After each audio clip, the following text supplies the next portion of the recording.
In the early days of Hollywood, before the rise of the modern movie star system, few actors were as famous as Roscoe "Fatty" Arbuckle, a gifted entertainer whose name is more synonymous with Hollywood scandal than any of his performances. At the height of his career, he was one of the highest paid actors in Hollywood. However, a scandal in 1921 changed his legacy forever. Roscoe Conkling Arbuckle was born on March 24, 1887, in Smith Center, Kansas, the youngest of 9 children to parents Mary Gordon Arbuckle and William Goodrich Arbuckle. His birth was difficult, especially for his mother, as he weighed over 13 pounds at birth. His father, a harsh and often cruel man, gave his son the middle name Conkling after Roscoe Conkling, a politician he despised as a form of mockery. When Arbuckle was a year old, the family moved to Santa Ana, California. At a young age, he showed a natural talent for singing and performing. He first sang on stage when he was just 8 years old, but his weight made him a target of ridicule and physical abuse from his father. His mother, who was supportive and loving, encouraged his creativity, but she passed away when he was only 12. After his mother's death, William abandoned Roscoe. Forced to support himself at a young age, Roscoe took jobs in hotels and theaters, eventually finding work as a singer and performer in vaudeville. His natural agility, despite his size, made him a standout on stage. One story, possibly exaggerated, claims that a theater manager pushed him onto the stage during an amateur contest, and Arbuckle won over the audience with a spontaneous comedic performance. Whether true or not, his talent was undeniable, and it wasn't long before he was working steadily in show business. Arbuckle worked with various theaters and performing groups traveling all over the world. His film career began in 1909 when he joined Keystone Studios, appearing in his first film, Ben's Kid. He became known for his physical humor, which relied not just on pratfalls, but on his remarkable agility and expressive face. Unlike other large comedians, Arbuckle never played the clumsy oaf. Instead, his characters were often graceful, charming, and clever. He was not a fan of the name Fatty. He went along with it knowing that it helped his career.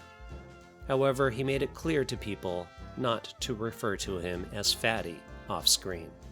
By the mid-1910s, Arbuckle had become one of Hollywood's greatest stars, figuratively and literally, weighing around 250 to 300 pounds.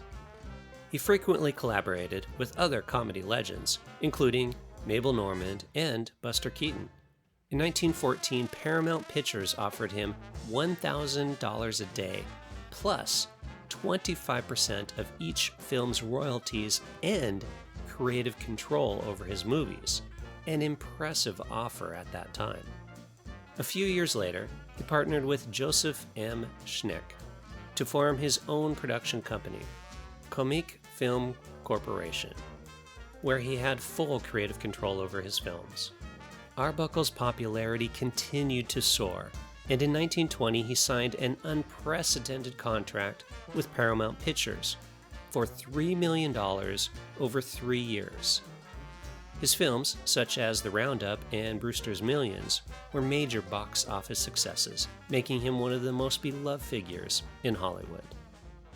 Along with some friends, Arbuckle rented 3 rooms to throw a Labor Day party in September of 1921 at the St. Francis Hotel in San Francisco. Despite prohibition, alcohol was widely served and enjoyed among many of the party guests, including a young actress named Virginia Rappe. At the party, Rappe fell seriously ill, with most people believing that she was highly intoxicated. She was seen by the hotel doctor, who also believed she was intoxicated, and he gave her some morphine. Not getting any better, Rappe was eventually taken to the hospital, where she died a few days later due to peritonitis resulting from a ruptured bladder. Rappe had existing bladder issues, and it is now believed that drinking alcohol contributed to her existing issues. Witnesses, including Rappe's companion, Bambina Maud Delmont, claimed Arbuckle had been alone with her in her hotel room and accused him of sexually assaulting her, even though an autopsy concluded that there were no signs of violence on her body, and when she was being treated in the hospital, Rapp had never mentioned being assaulted to doctors before she died. Arbuckle was charged with manslaughter, which was contested in 3 highly publicized trials. Authorities accused him of forcing himself on Rapp, and his weight contributed to her bladder rupturing and death. Arbuckle said that he found Rapp in pain and vomiting in a bathroom, and then he carried her to a bed and then got her help. The trial became one of the first major Hollywood scandals, and the public turned against him almost immediately due to the sexualized nature of the situation. Newspapers, such as those owned by William Randolph Hearst, used the scandal to increase sales as an example of Hollywood's debauchery, with celebrities drinking, doing drugs, and having orgies. It didn't help Rapp's reputation either, as she was referred to as a promiscuous drunk. The first 2 trials ended in hung juries, but in the 3rd trial, where the jurors only took 6 minutes to deliberate, Arbuckle was acquitted. The jury even issued a formal apology stating that a great injustice had been done to him. There was not the slightest proof adduced to connect him in any way with the commission of a crime. Roscoe Arbuckle is entirely innocent and free from all blame.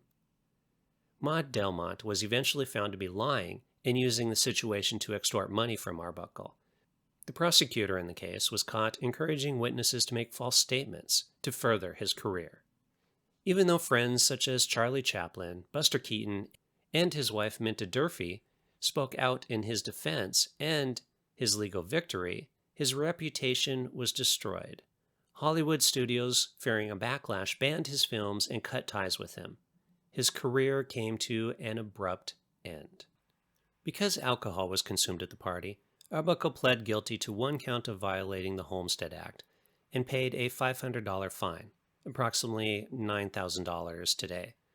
He owed more than $700,000, approximately $13 million today, in legal fees. He was forced to sell his house and cars to pay some of the debt. After the scandal, Arbuckle struggled to find work. Just like today, the accusation is often enough to destroy a career. William H. Hayes, head of the newly formed Motion Pictures Producers and Distributors of America, issued a temporary ban that would prohibit Arbuckle from working in film and that any showings of Arbuckle's films be canceled. Paramount withdrew his completed films Crazy to Marry, Leap Year, and The Fast Fright. Arbuckle was eventually able to find some work directing using his father's name as a pseudonym, William Goodrich.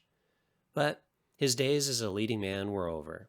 He spent years in relative obscurity, occasionally acting in small, uncredited roles. His friend Buster Keaton provided him assistance by hiring him to work as a writer and director for some of his films, and provided him with a percentage of the profits of Buster Keaton comedies. Arbuckle was married 3 times, the first to actress Minta Durfee in 1908. The 2 separated in 1921, just before the scandal, and divorced in 1925. Although divorced, she often spoke positively about Arbuckle. He married Doris Dean in 1925, and the 2 divorced in 1928. His final marriage was to Addie MacPhail in 1932. Eventually, there were signs of a comeback. Arbuckle appeared in a series of comedy shorts under his own name, and he signed a contract to star in a feature film for Warner Brothers on June 28, 1933. He celebrated his new contract with friends, telling them, "This is the best day of my life." That night, he suffered a heart attack and died at the age of 46. For decades, Arbuckle's name was synonymous with scandal, overshadowing his contributions to early film comedy. Like many films from that era, much of his work has been lost to time. Additionally, due to this scandal, some studios deliberately destroyed prints of his films. However, not all were lost, and some of his silent movies have been rediscovered and remain available to audiences today. Still, his legacy will always be tied to that night in September of 1921.